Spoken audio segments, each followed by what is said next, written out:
اتراکھنڈ میں مسلم شناخت والے 17 مقامات کے نام تبدیل۔ دہرادون کے میاں والا کو رام جی والا کا نام دینے پر راجپوت برادری کا سخت احتجاج۔ ناظرین السلام علیکم، آپ دیکھ رہے ہیں دکن میڈیا کا اردو خبرنامہ اور میں ہوں اسماعیل ریحان۔ اتراکھنڈ میں وزیر اعلیٰ پشکر سنگھ دھامی کی حکومت نے ریاست کے 4 اضلاع میں 17 مقامات کے نام تبدیل کر دیے ہیں، جن کے بارے میں کہا جاتا ہے کہ وہ مسلم شناخت کے حامل تھے۔ حکومت نے اسے ہندوستانی ثقافت اور ورثے کے احترام کے طور پر پیش کیا ہے، تاہم یہ فیصلہ مسلم تہوار عید کے موقع پر کیا گیا، جس نے ایک نئی بحث کو جنم دے دیا ہے۔ وزیر اعلیٰ دھامی کے مطابق ان مقامات کے ناموں میں تبدیلی کا مقصد ریاست کی تاریخی اور ثقافتی جڑوں کو اجاگر کرنا ہے۔ اس فیصلے کو جہاں ایک طرف بی جے پی اور ہندوتوا نظریے کے حامی سراہ رہے ہیں، وہیں دوسری طرف مختلف برادریوں اور تاریخ دانوں کی جانب سے سخت اعتراضات بھی سامنے آ رہے ہیں۔ کن مقامات کے نام بدلے گئے؟ میڈیا رپورٹس کے مطابق جن اضلاع میں یہ تبدیلیاں کی گئی ہیں ان میں ہریدوار، دہرادون، نینی تال اور ادھم سنگھ نگر شامل ہیں۔ اورنگزیب پور کو شیواجی نگر، غازی والی کو آریہ نگر، خانپور کو شری کرشنا پور، خانپور کرسالی کو امبیڈکر نگر، میاں والا دہرادون کو رام جی والا، چند پور خورد کو پرتھوی راج نگر، نوابی روڈ نینی تال کو اٹل روڈ اور پانچکی مارگ کو گرو گولارکر مارگ سے بدل دیا گیا۔ خصوصی طور پر دہرادون کے میاں والا گاؤں کا نام رام جی والا رکھنے پر شدید رد عمل سامنے آیا ہے۔ میاں والا مشہور راجپوت قبیلے میاں سے منسوب تھا اور اس کا مسلم ثقافت سے کوئی تعلق نہیں تھا۔ مقامی راجپوت برادری بالخصوص میاں قبیلے کے وارثین نے اس تبدیلی کی مخالفت کرتے ہوئے اسے تاریخی ورثے کو مسخ کرنے کی کوشش قرار دیا ہے۔ سینئر صحافی جے سنگھ راوت نے اس معاملے پر زیادہ محتاط رویہ اپنانے پر زور دیتے ہوئے کہا، میاں ایک معزز راجپوت قبیلہ ہے جو عسکری بہادری کے لیے جانا جاتا ہے۔ میاں والا کا نام ان کی تاریخ سے جڑا ہوا ہے، نہ کہ کسی مسلم شناخت سے۔ بی جے پی RSS کے پالیسی سازوں کو چاہیے کہ وہ مقامی تاریخ کا مطالعہ کریں، پھر ایسے اقدامات کریں۔ ناموں کی یہ تبدیلیاں وزیر اعلیٰ دھامی کی ہندوتوا پالیسیوں کے تسلسل کے طور پر دیکھی جا رہی ہیں، جن میں یکساں سول کوڈ کا نفاذ، مدارس کے خلاف کارروائی اور ریاست میں غلامی کی باقیات کو مٹانے کی مہم شامل ہے۔ بی جے پی نے ان تبدیلیوں کو ریاست کی تاریخی شناخت کی بحالی قرار دیا ہے۔ B J P IT cell کے سربراہ امیت مالویہ نے سوشل میڈیا پر لکھا، یہ نئے نام عوامی جذبات کی عکاسی کرتے ہیں اور ہندوستان کے ثقافتی و تاریخی ورثے کو برقرار رکھنے کی کوشش ہے۔ ناموں کی تبدیلی کا یہ عمل صرف ایک لسانی یا ثقافتی اقدام نہیں بلکہ ایک بڑی نظریاتی جنگ کا حصہ ہے۔ اتراکھنڈ میں جس انداز سے ہندوتوا ایجنڈا فروغ پا رہا ہے، اس سے واضح ہوتا ہے کہ یہاں شناخت کی سیاست ایک اہم عنصر بن چکی ہے۔ سوال یہ ہے کہ کیا محض ناموں کی تبدیلی سے تاریخ اور ثقافت تبدیل ہو سکتی ہے، یا یہ ایک ایسی کوشش ہے جس کے ذریعے مخصوص نظریات کو تقویت دی جا رہی ہے؟ میاں والا جیسے ناموں کی تبدیلی پر ہونے والا تنازعہ یہ ظاہر کرتا ہے کہ ہندوستان جیسے متنوع ملک میں تاریخی بیانیوں کو از سر نو ترتیب دینا کوئی آسان کام نہیں۔ ایک ایسا ملک جہاں ہر گاؤں، ہر سڑک اور ہر محلے کی ایک منفرد تاریخ ہے، وہاں ایسے اقدامات نہ صرف سیاسی تقسیم کو گہرا کر سکتے ہیں بلکہ مقامی برادریوں کے درمیان تناؤ کو بھی بڑھا سکتے ہیں۔ ہوٹوں سے ہو کر جو دل تک جائے، ذائقے سے جس کے سب کا جی للچائے ہے، اگر یہ ممکن کوالٹی کے ساتھ فینسی آئس کریم کی ہو پھر کیا بات۔ اپنی ریمارکیبل سکسیس کو نظر میں رکھتے ہوئے اب فینسی آئس کریم نے پہلی بار شہر حیدرآباد میں کچھ نیا کرنے کی ٹھانی ہے، یعنی کوالٹی، کوانٹیٹی اور ویرائٹی کا زبردست کمبینیشن، وہ بھی انتہائی کفایتی داموں پر۔ آئس کریمز کے ایسے ریٹس جو شاید ہی کوئی پارلر پر دستیاب ہو، بہترین ایمبینس کے ساتھ فیملی سیکشنز بھی اویلیبل ہیں۔ ہمارا مقصد کسٹمر سیٹسفیکشن، ہر قسم کی پارٹی کے آرڈرز کے لیے بے حد مفید، اور کیوں نہ ہو ہمارا پروڈکٹ ISO سرٹیفائڈ جو ٹھہرا۔ You can find our parlours at Yakutpura, Dilsukhnagar, Fateh Darwaza and Mehdipatnam. Fancy ice cream Hyderabad.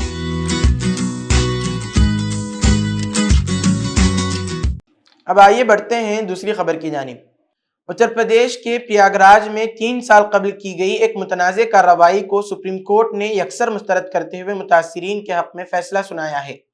عدالت نے نہ صرف حکومت کے طرز عمل پر کڑی تنقید کی بلکہ یہ بھی باور کرایا کہ بلڈوزر انصاف کا نظریہ بھارت میں قابل قبول نہیں۔ مارچ 2021 میں پریاگراج میں وکیل ذوالفقار حیدر، پروفیسر علی احمد اور 2 خواتین کے مکانات کو یہ دعویٰ کرتے ہوئے مسمار کر دیا گیا کہ یہ جائیدادیں عتیق احمد سے منسلک ہیں۔ تاہم بعد میں یہ دعویٰ بے بنیاد ثابت ہوا اور حکام کے غیر قانونی طرز عمل کا پردہ فاش ہوا۔ یہ محض ایک غلطی تھی یا ایک منظم جبر کا حصہ؟ جسٹس ابھے ایس اوکا اور جسٹس اجل بھوئیاں نے ریاستی حکومت کو سناتے ہوئے کہا، یہ محض ایک معمولی بد انتظامی کا معاملہ نہیں بلکہ سنگین ناانصافی اور آئینی حقوق کی کھلی خلاف ورزی ہے۔ یہ عمل ہمارے ضمیر کو جھنجھوڑتا ہے۔ عدالت نے یہ بھی واضح کیا کہ آرٹیکل 21 میں درج زندگی اور شخصی آزادی کا حق صرف ایک قانونی اصول نہیں بلکہ ایک بنیادی انسانی حق ہے جسے کسی بھی حال میں پامال نہیں کیا جا سکتا۔ عدالت نے یو پی حکومت کے اس ہتھ کنڈے کو بھی آڑے ہاتھوں لیا کہ نوٹس متاثرہ افراد کے ہاتھ میں دینے کے بجائے ان کے گھروں پر چسپاں کر دیے گئے۔ کیا حکومت جان بوجھ کر عوام کو اپنے دفاع کا موقع دیے بغیر کارروائیاں کرتی ہے؟ عدالت نے صاف کہا کہ ایسی کارروائیاں انصاف کے اصولوں کے منافی ہیں اور اس روایت کو فوری طور پر ختم ہونا چاہیے۔ سپریم کورٹ نے ریاستی حکام کو حکم دیا کہ وہ متاثرین کو فی کس 10 لاکھ روپے بطور معاوضہ ادا کریں۔ عدالت نے اس فیصلے کو محض ایک ریلیف کے طور پر نہیں بلکہ ایک سبق کے طور پر بیان کیا تاکہ حکومت آئندہ ایسے غیر آئینی اقدامات سے باز رہے۔ لیکن کیا 10 لاکھ روپے کا معاوضہ کافی ہے؟ کئی تجزیہ کاروں اور سوشل میڈیا صارفین نے سوال اٹھایا کہ کیا آج کے مہنگائی کے دور میں 10 لاکھ میں ایک نیا گھر بن سکتا ہے؟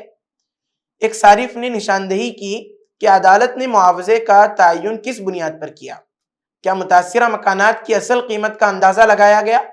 معروف صحافی انوشا روی سود کا کہنا ہے کہ عدالت نے بلڈوزر انصاف کو پہچان لیا لیکن صرف معاوضہ کافی نہیں، جنہوں نے قانون توڑا انہیں سزا دی جائے۔ کیا حکام کو سزا ملے گی؟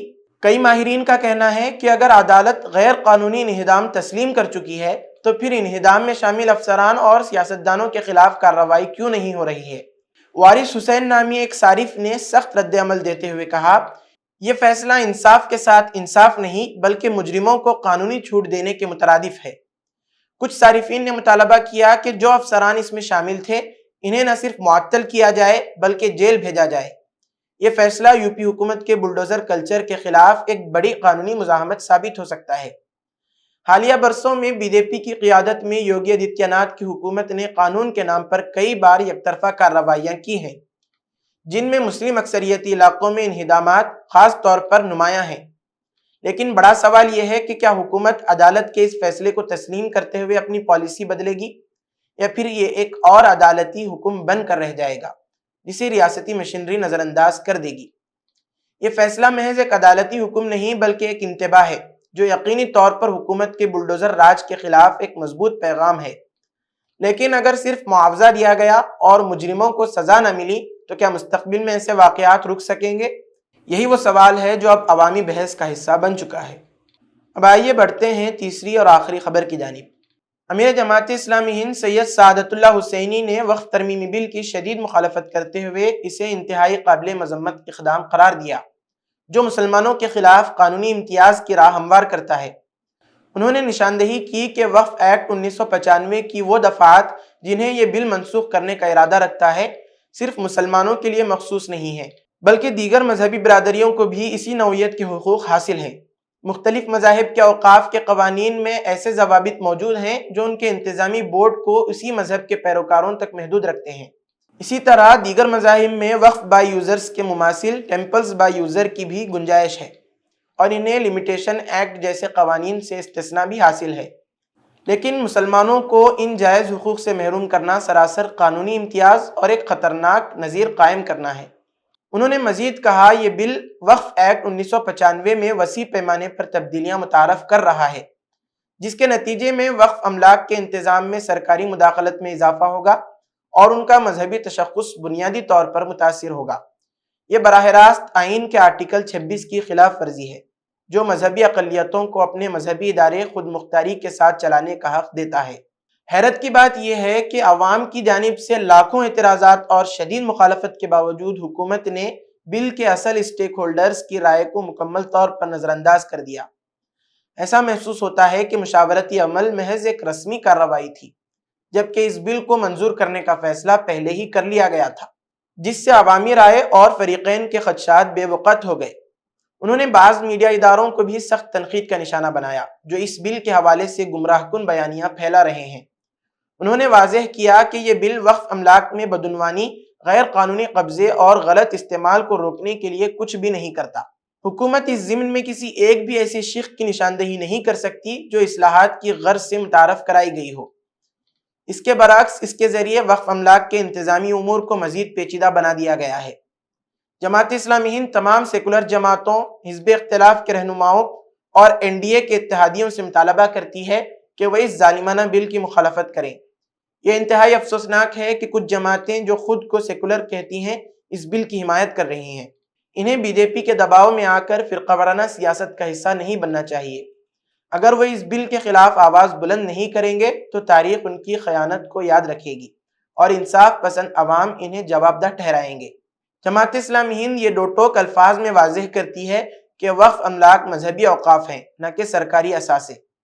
حکومت کی جانب سے وقف امور میں مداخلت اور ان پر کنٹرول بڑھانے کی کوشش کسی بھی صورت میں قابل قبول نہیں۔ اگر یہ بل غیر جمہوری طریقے سے منظور کیا گیا تو آل انڈیا مسلم پرسنل لا بورڈ اور دیگر مسلم تنظیموں کی قیادت میں ملک گیر سطح پر احتجاج کیا جائے گا۔ یہ قانون ہر آئینی، قانونی، جمہوری اور پرامن طریقے سے چیلنج کیا جائے گا اور اس ظلم کے خلاف جدوجہد اس وقت تک جاری رہے گی جب تک ملت کے حقوق مکمل طور پر بحال نہیں ہو جاتے۔ اسی کے ساتھ آج کی خبروں کا اختتام ہوتا ہے۔ کل پھر ہوگی ملاقات نئی خبروں کے ساتھ۔ دیجیے اجازت۔ اللہ حافظ۔